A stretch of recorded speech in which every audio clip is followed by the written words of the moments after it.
Hoy, kamusta ka na, kaibigan? Yes, ikaw. Ikaw ang tinatanong ko.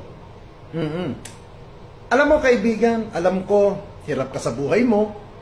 Hindi ka makapag-decide kung ano ang dapat mong gawin. Di ba? Ang sakit niyan sa puso. Ang sakit sa kalooban niya na hindi mo maisabi kung ano ang iyong nararamdaman. Ha? Alam mo, kaibigan, kung may gusto kang sabihin sa akin, at higit sa lahat, minamahal mo naman ako. Gusto mo ako maging jowa mo. Kaibigan, simple lang naman ang gusto kong mangyari.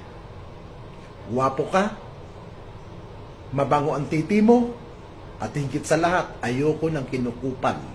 Ha? Just call me, kaibigan.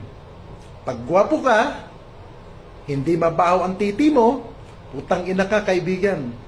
Ipiin mo lang ako. Ha?